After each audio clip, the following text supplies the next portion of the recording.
Assalamu alaikum wa rahmatullahi wa barakatuh. Welcome to another edition of Let's Talk on your favorite channel, Huda TV. And let me just take a brief moment in the beginning of this episode to remind you guys to support us via social media at www.facebook.com/Huda TV. Like and share the page and be interactive with us. Don't forget YouTube, www.youtube.com/Huda TV. Check out all your favorite episodes of programs that you like to see and benefit from, like Ask Huda, The Straight Path, and much more. Book review, for example, health, so many beneficial programs that have been uploaded for your entertainment and benefit. So please take advantage of that. Of course, don't forget our email, talk@huda.tv, and please send me your opinions, thoughts, feedback, suggestions for this show, for this channel, regarding presenters and scholars and topics as well. And take advantage of that medium that we have for you, because I believe Huda TV is the only channel in the world that allows its viewers to really truly be interactive and participate with us and help create programs that you would like to see. So we are working for your service, and we're ultimately working for the sake of Allah. So please continue to support Huda TV and let it truly be a light in every home. Continuing on with our topic of discussion today, as you know, Let's Talk is I hope it's a beneficial program that discusses beneficial topics for youth and adults, but for youth in particular. So in this episode, we would like to talk about your role in life. What is your role in life? Is your role in life is to get the best grades you can in school and accumulate degrees and personal prestige and wealth? I mean, certainly there's nothing wrong with that. I guess we all do it. But is there something more than that? What is Allah calling us to do in this life? And what are some goals that we can set for ourselves to reach in that regard? Let me go ahead and introduce my guest now that you know the topic. Assalamu alaikum, dear brothers. Wa alaikum assalam. All right, brothers, thank you guys for joining me again. I really appreciate it. I feel like Let's Talk the last couple weeks is going, a couple episodes rather, is going good. We have a good vibe going on. We know each other well now. So I want you to start, brother, where you're from originally, what you're doing here in Cairo, where we are broadcasting from, and then we'll go from there. Go ahead. Assalamu alaikum rahmatullah. My name's Ilyas Townsend, 27 years old. I'm here, inshallah, studying. And inshallah, when I finish studying, I'm going to go back to London and try to spread Islam, inshallah. Great, wonderful, great, noble aim. Go ahead, brother. Assalamu alaikum wa rahmatullahi wa barakatuh. My name is Abdul Hakim Darwanzai, and I am from Afghanistan, and now I'm studying Arabic language in Nil Markaz. And great, that's where I took I took actually level 2 at Now Center in High Seba, Medina Nasr. Really? Yeah. It's and not how a is the commercial. education? It's not a commercial. Great. It's Great. They're good brothers, yeah. You like it? Yeah, they're Turkish, as a matter of fact. I Yeah. think. But brother, before you came here to learn Arabic, you already spoke how many languages? About 6 or 5. 4 or 5 or 6. What are they? English? The English and a little bit Arabic. Okay. And Pashto. Pashto is my native language. And Persian and Urdu. Okay. And I would like to learn French also. Why? French because I love it. Great. Oh, and it's good. It's a good medium to introduce yourself to more people. Yeah. You can meet people from Guinea, Conakry, and a lot of African countries that speak French. Yeah. It's a good medium for dawah, inshallah. All right, great. Go ahead, brother. Assalamu alaikum. My name is Yasser Lashkar. I'm from Alexandria, 22 years old. I'm doing a Bachelor of Commerce from Alexandria University. And inshallah, this episode will be beneficial for people. Hey, thank you, brother. It's always a pleasure to have you. Thank you for being here. Thank you. Go ahead, brother. I'm Nazif Abu Bakr from Nigeria. I'm here to study at Al-Azhar University, inshallah, next year. Great. My ambition is to open a channel just like Huda TV. Or work for us. Country. Or work for us, be our correspondent down there in Kano State where you're from, inshallah. That's cool. Yeah, great. But I want to ask you as well, how many languages, brother, did you speak before you arrived? Okay, so far 3 languages. Which are? My native language, Hausa, then Arabic, and a little bit English. Your English is great, brother. You shouldn't say English. You say fluently, mashallah. I forgot to ask you, brother, do you speak Spanish or any other languages? Okay. But your Arabic is strong, so that's good. Great. Inshallah. Inshallah. All right, you guys, let's go with, let's talk about our role in life. So I suppose life is, there's many distractions, especially facing young people. I suppose when you're young, I'm 31 now, but I remember when I was 21 and younger, you know, what I thought my role in life was, which was, you know, to be an athlete. When I was a teenager, I thought I wanted to be a basketball. I didn't think, I knew I wanted to be a basketball player. That I wanted to be a cool guy like I saw in the rap videos. Then I wanted to do this, I wanted to do that. So my role, I didn't know what my role in life was. When I became a Muslim, Allah clarified this for me. Thank God. However, many people are Muslim, although they are Muslim, unfortunately, this is not clarified for them. Yeah. So perhaps we can begin by clarifying what is our ultimate role in life. Jazakallahu khair. You know the famous ayah, in which Allah mentions وَمَا خَلَقْتُ الْجِنَّ وَالْإِنسَ إِلَّا لِيَعْبُدُونَ. Allah says that He didn't create the jinn and the mankind except for ibadah, except for worship. So if you like, the primary goal of every Muslim is to worship Allah and to enter into paradise. That should be like the head goal, you know. Right, yeah. But you see, the thing about the word ibadah is that Allah, He left it open. It's not defined, you know, strictly. Right. Because anything which is pleasing to Allah is an act of ibadah. You know, you smiling at your brother, act of ibadah, being good towards your mum, Right. you know, an act of ibadah. This even removing something harmful from the street, you know, picking up the Pepsi can that someone it's an act of ibadah, you know. Yeah. So I think this is an important topic because Allah, He created every single one of us as individuals. You know, we're all different. We all have different personalities. Yes, if you have twin brothers, they look exactly the same, but their fingerprints are different. Yeah, you know, amazing.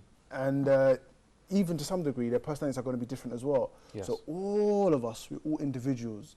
And because of that, it means that we all have that one deed or that one thing that we can offer to everyone and that we can do that maybe nobody else can do. Certainly, right, So right. what's important is that we look within ourselves and we think, okay, what's that quality that I have that other people don't have? You know, not just because sometimes we think of this just in the workplace, you know, but this in terms of our day-to-day lives, you know, what's that thing that I can do that no one else can do? And because we're all individuals, every single one of us has that deed that maybe he finds easier than other people, or he has that characteristic that no one else has. So all of us, we can contribute something which can be a means of gaining things in dunya, livelihood, but also obviously in our akhirah as well. Yeah, thank you, brother, because I realized, you know, when I first became Muslim, I really wanted to, you know, be like a sheikh and stuff, but my life hasn't went that way, you know, and I realized that I'm taking some courses and stuff, you know, but I mean, I realized I had to think to myself, how can I serve the Muslim Ummah? What is my role? Okay, I'm good at, I like reading and writing, so I try to take this path, use a skill that Allah gave me to benefit the Ummah. I think that's very important. Thank you for, everybody has a skill they can use. It's very, very important, and I think sometimes because we're all pushed in the same direction, a lot of people have this mindset, okay, what can I do? I can't be a scholar. So I can't, for them it may mean I can't be a good Muslim. Right, you know? Right. We all fall into it. A lot of us. We all fall into that, you know. I'm not attending as many lessons as I should be. I'm not being a good Muslim, but you know, it's not the case, you know, because everyone has their specific role that they have to do. Yeah. You know, and there's so many things that have to be done. You know, if everyone was just in the masjid studying, then there's so many things outside that's not being done. So we all have that thing that we do that we need to do for the sake of Allah. Thank you. The society needs multiple, multiple skills. Yeah, thank you, brother. Brother Abdul Hakim, I want you to talk to me about the same topic as well.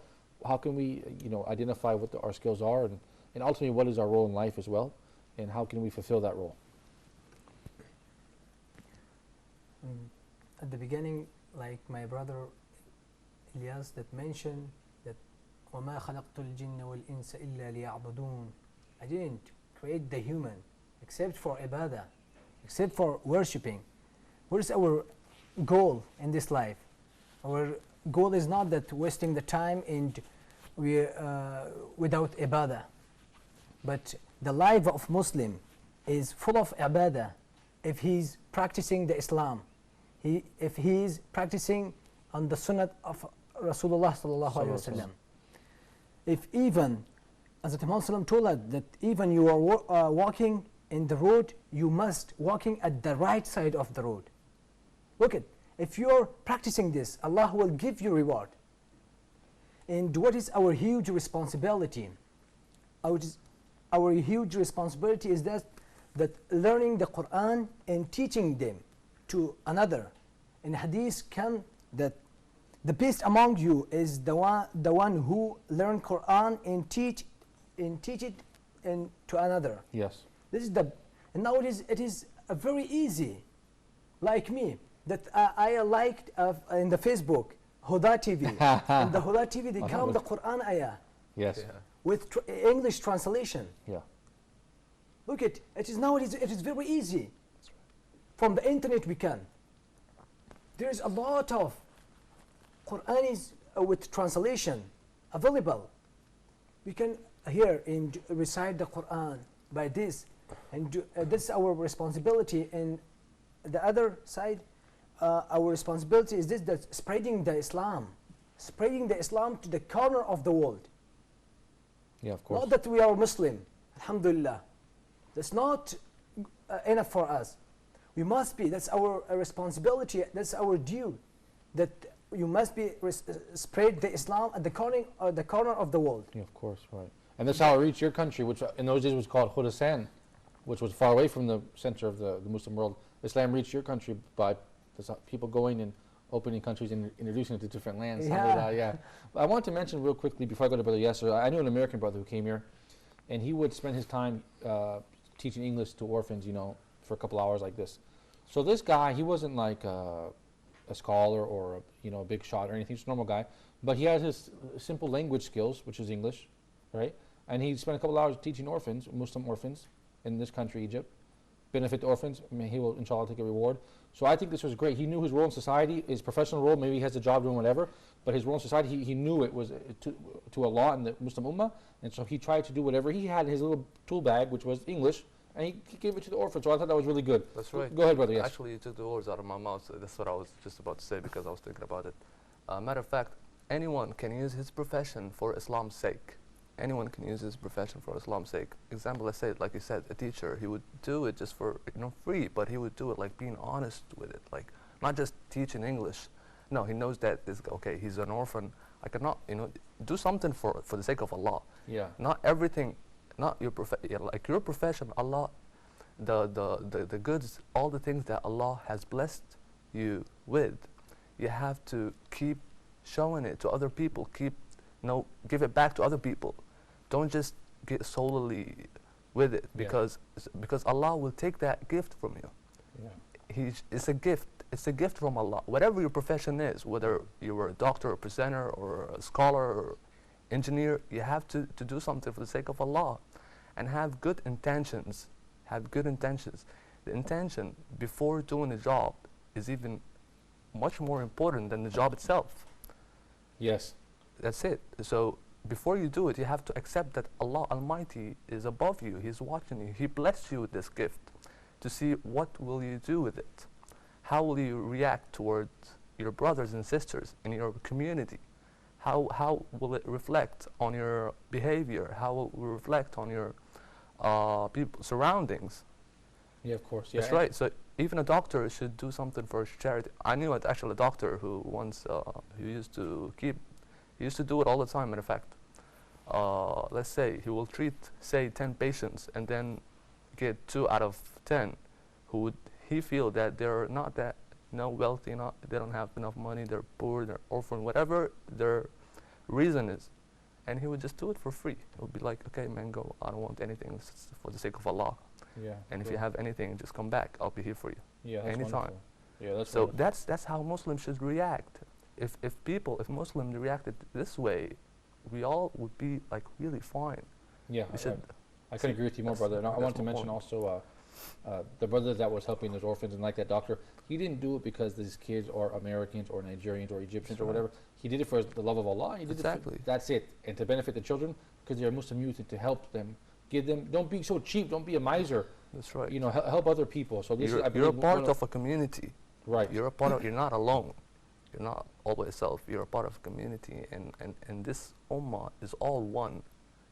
The ummah, Islam is not. They're no. I mean, I see a lot of brothers, especially dark-skinned brothers.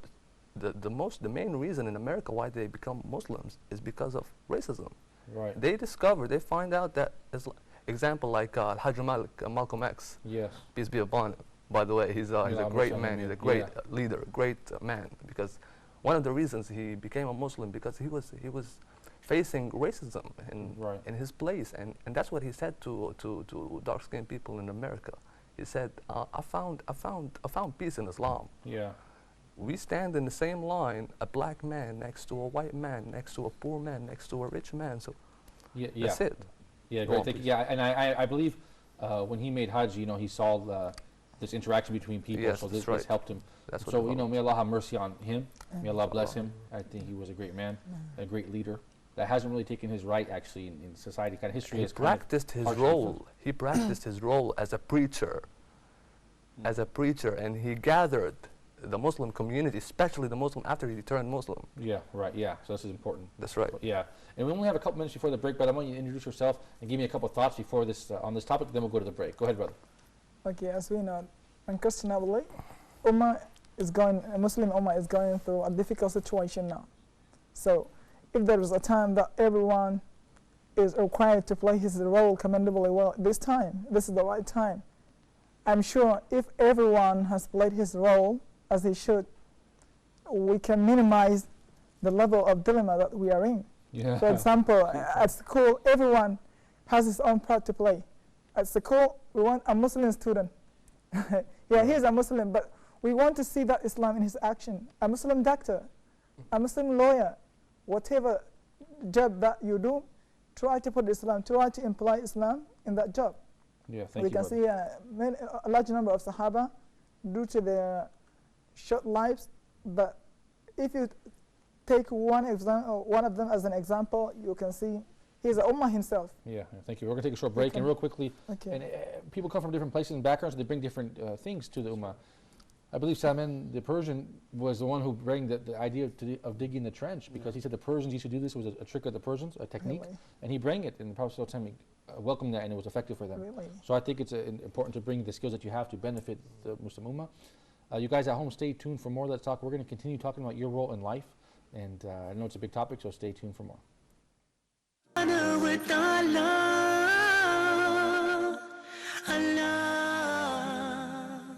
Welcome back to Let's Talk. You guys, thank you for staying tuned. We're talking about your role in life, our role in life. What is it? I know it's a big topic, so thank you for staying with us. In this episode, inshallah ta'ala, I would like to speak about individual roles as it is related to the Muslim Ummah.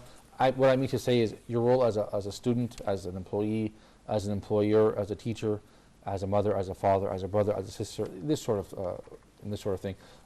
Brother, what do you think? I mean, every single person is different. Perhaps you are a single child, or you have siblings, or you are a parent, or you're not a parent, or you're married. You know, we all have a different relationship, you know, so we all fit in a different place, different skills. We come from different countries. So how can we find our niche and go from there?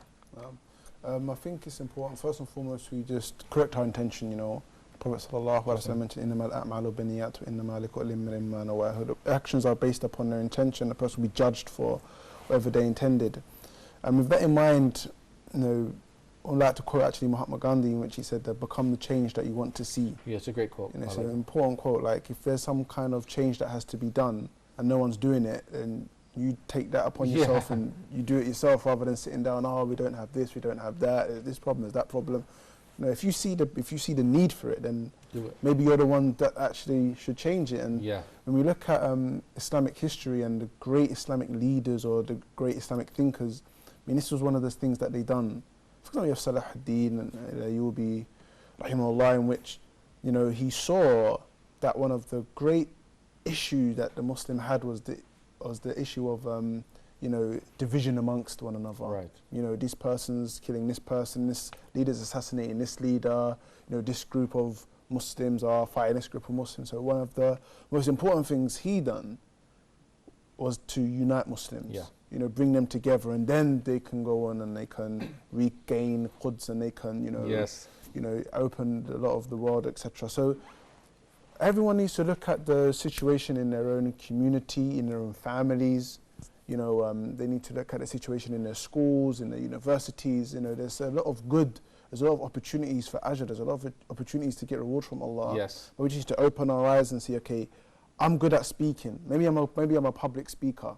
I should be speaking publicly. Maybe I'm not a good speaker publicly. Maybe I'm the person who's behind the scenes, you know, what have you. You know, they have the cameramen here. I can't do what they're doing. Right. Everybody has a role. Everyone has their role. Right. So everyone has their role that, you know, contributes to the final product. Yeah. And that final product is the progression of Islam and Muslims. Yeah. So everyone has that role to do. Yeah. You know, maybe the mother, her role, if you look at the mother of Anas ibn Malik, she just gives Anas to the Prophet and says, take him. You know, he can be your servant, he can help you, you know, he can assist you in your mission in some way, shape or form. You look at the Sahaba, Hassan bin Thabit, he was just a poet. Yes, great point, brother. He wasn't on the battlefield. Khalid bin Walid, he was on a battlefield, nothing, he's not going to be doing the poetry. Right. Uthman ibn Affan assisted the Ummah with his money. Same with Abdurrahman ibn Auf. So all of the Sahaba, you just find them doing completely different things. That the end product was the progression of Islam. Yes. But now, unfortunately, what we have is the role or the goal for, the purpose for all of us is maybe get a nice job and make some money, have a nice car, have a nice place, and then that's it. And that's why we're seeing that the Ummah is just going backwards. Yeah, yeah. You know, yeah. but when the Ummah was thinking about their deen and they're thinking about their, their relationship with Allah, that's when everything goes forward. Yeah. So in terms of role and responsibilities, that is like the key point. You know, what can I do to progress Islam and Muslims? If we have that mindset, then Allah will give us. You know, Allah will give every single one of us if we put His deen first. Yeah, thank you. You know, Allah will provide for us. So I think in regards to role and, you know, this has to be at the forefront of every Muslim's mind. What can I do to contribute? Not what can Islam do for me. Right. This is that mindset we have. What can Islam do for me? What can I do for Islam? Yes. It's a big changing narrative. Thank you, brother. I remember they say John F. Kennedy said, don't ask what you can do for your America. Your country, or don't ask what your country can do. Ask what you can do for your country. Yeah. This attitude that Muslims should have.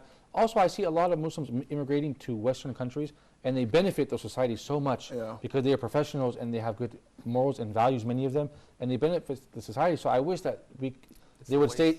Yeah, I wish we could benefit the Muslim Ummah with that talent that is leaving, you know, number one. Number two, you mentioned Saladin, brother. I just wanted to mention real quickly, I wish we had we have many strong leaders here in the Middle East, but we want one that's not corrupted, that is a strong leader that is on the deen of Allah, that will push Islam forward. We're waiting for this, inshallah. Brother Abdul Hakim, go ahead. Being as a father, you have a huge responsibility if you think. Like the children, they will become after 10 or 15 years, he will become a younger. And if you follow him with Islamic subjects, is like in this come that a father gives his child nothing better than a good education, better than an Islamic good education. It's nothing, because when he become a young, if you treat them in a good manner, he will be serve the people, serve to the Islam. If you didn't follow him, you didn't control your son, it will become a nothing in the future. And that's our responsibility, that we must be control our brothers and sisters. And if you have a son, and you must be controlled and treat them in an Islamic way, by the ta'lim al-Islami. Right. Teach them Islamic. Teach them Quran, teach them hadith, and teach them the prayer. Yeah, of this course. is our responsibility. Thank you, brother. And I think that we should try to think of ourselves as like a vessel, that we are simply just working for the sake of Allah, just trying to transfer the skills and knowledge that Allah has granted us with, whatever they are, even if they are humble, to another person, our children, other Muslims, to help for a collective goal. Because of course, this life is much more than just eating, drinking, working, and dying. I mean, we have a bigger cause here. And I think it's important to remember that, because sometimes perhaps we do forget that as Muslims. Brother Yasser, go ahead. It is important. Actually, as a matter of fact, a good point, by the way, brother. That was about that even if you are a father, you have a role towards your children. You have to teach them right. You have to raise them right. Why? Because later on, after 40 or 50 years, after a whole generation, this man will represent what was before, the manners that was before. So you have to raise him in a manner that this man will be very beneficial for Islam, for the Ummah, for Islamic Ummah. It's the base. It's not just the father. It's the father and the mother, both of them, both parents. Why? Because it's the structure of the whole. Islam is not about the whole structure. It's based from the structure of family. Yeah. Father and mother. That's all. The way they raise their children. And actually, I was in a microbus going from Cairo to Alexandria, and I had a passenger sitting right next to me, and we had a talk. So I found out that he's a doctor, he's a professor in a university. So we had a talk, and I told him, like, I was in this country and I worked in this job and I'm doing this and I did that. So he was like, okay, the problem is, so what do you think? I was asking him, as an old man, as someone who's with experience, exactly. I was like, Okay, what do you think? What do you think that it's good to leave and go, let's say, for UK or whatever, or Wales or America, and he was like, you see, that's our problem. Yeah.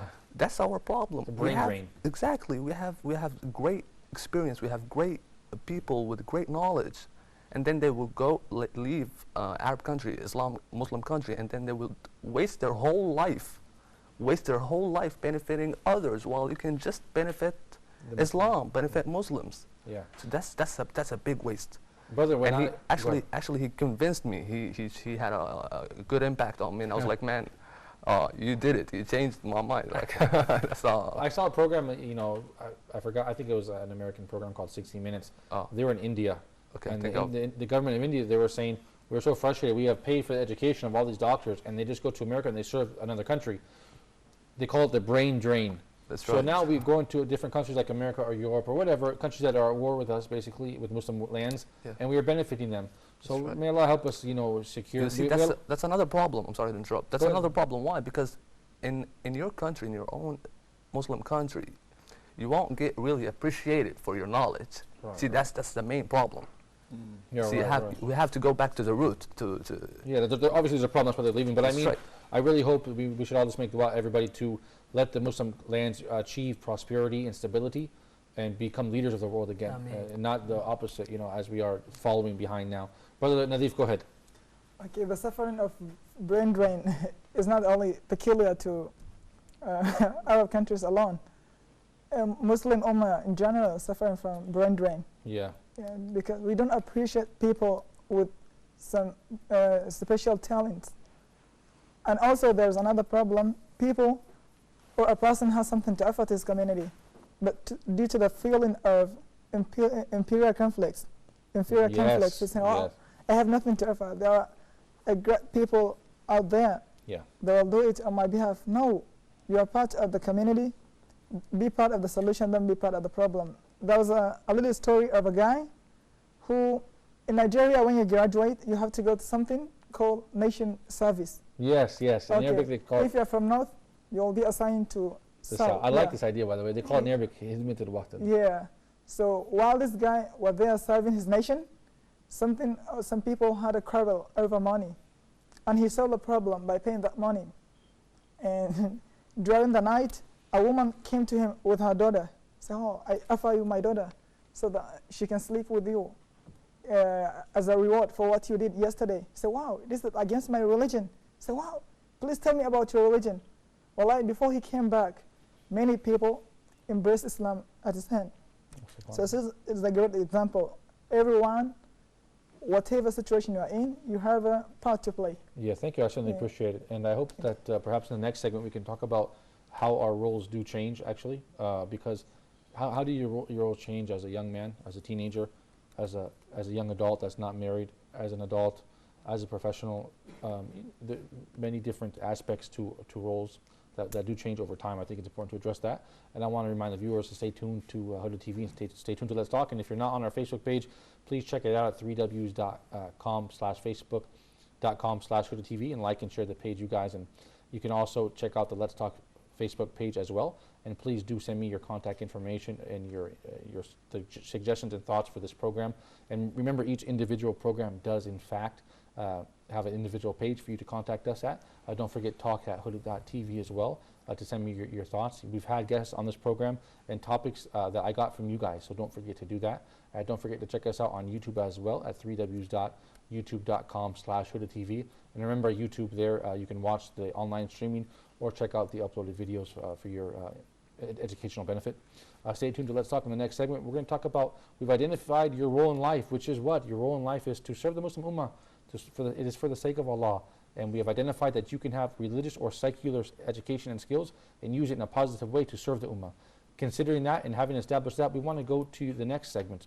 In the next segment, I want to speak about how your roles change over time. When you become older as a professional in perhaps medicine or engineering or any field, it's different from your role as a young man, as a son, as a daughter, as a father, as a young father, as a spouse.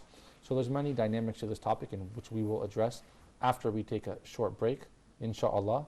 So stay tuned for more Let's Talk.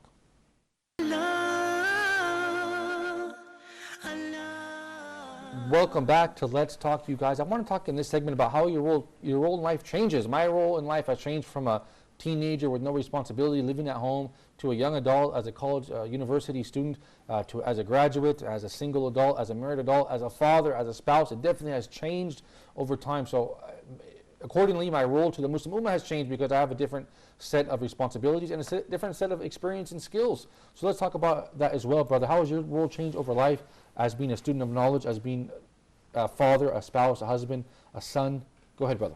I think becoming a Muslim definitely changed my outlook and my role in life. Beforehand, I was very individualistic, as everyone is, I believe. You know, everyone just thinks about making money and living a good life.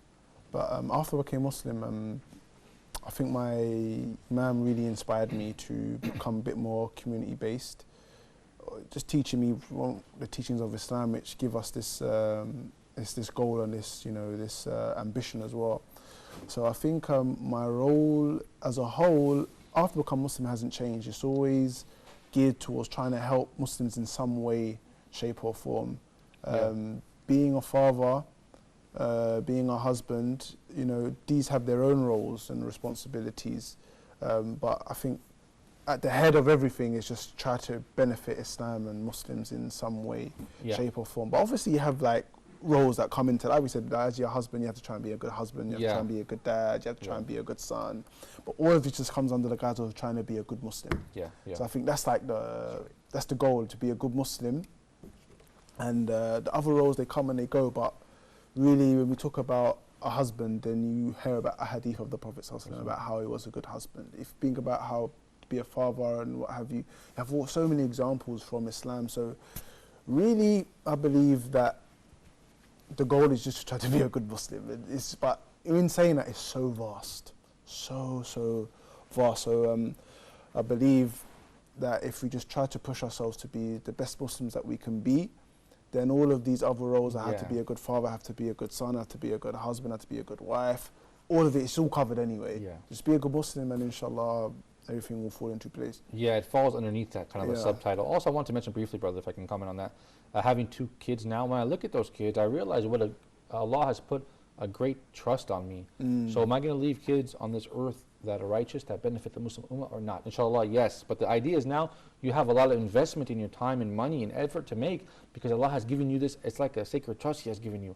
So I feel like, you know, if we start with our own family first, ourselves and our family, then inshallah the big package, the big picture, the Ummah itself will correct itself, inshallah. Brother Abdul Hakim, how has your role changed in life? How are you doing service to the Muslim Ummah now? And how has that changed from 5 years ago, for example? Now you're a seeker of knowledge in Cairo, and 5 years ago you were in your native country, in Wardak province, Afghanistan. So how has it changed, your role in life? And now I have the responsibility that I leave Afghanistan, and now I am living in Egypt. Because what? Because I'm coming to Egypt to learn the Islam, and after that spreading the Islam to my own countries, Afghanistan, not by my own country, but I'm responsible for the whole world. That this is my responsibility, that I will spreading the Islam. And our first rolling in Islam in this world is first of all ibadah, worshipping Allah. This is our first aim, our first goal is this ibadah. And after that, when I was 5 years back, when I was during the school, I thought that I don't have any responsibility. That when I graduated from the school, and now I know that everyone has their responsibility, everyone. And if you are as a brother, you must be. Your responsibility is that you treat them, your father, your parents. And if you are as a husband, you have the responsibility to treat your wives, to provide, provide the foods. But this is our responsibility. That in every situation we have a responsibility. And especially if someone like you, for example, you're here at Nile Center, learning Arabic. So when you go back to your country, you will be a great asset, actually, inshallah ta'ala, for them, because you are teaching these Muslim people if you can help them learn Arabic, this is like the key to the religion, and this will open a lot of doors for them. So Allah, I think, is using someone like you to come over here, learn Arabic, go back home. This will be a great benefit, inshallah. I think it's great. Inshallah. Yeah. Yeah. Go ahead, brother. Yes.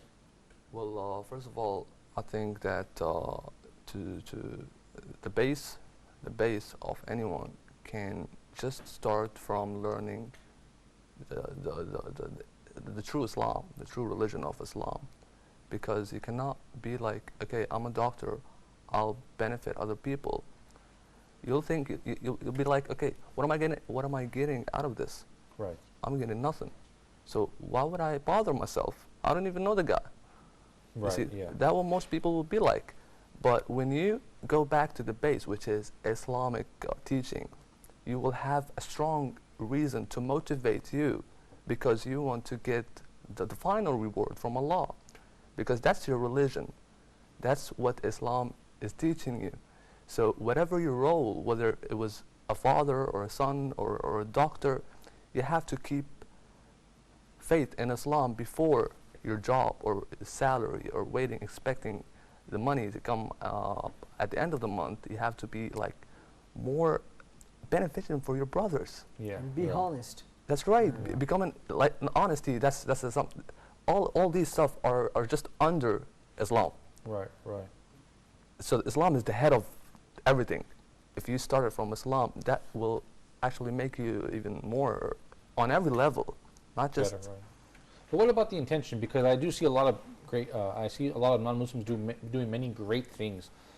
They travel the world, organizations, non-profits, and they do a lot That's of right. wonderful things. You I've know, seen a lot of- medicines and education. So, but at the end, their intention is, I don't know, who knows, the sake of humanity, for the whatever.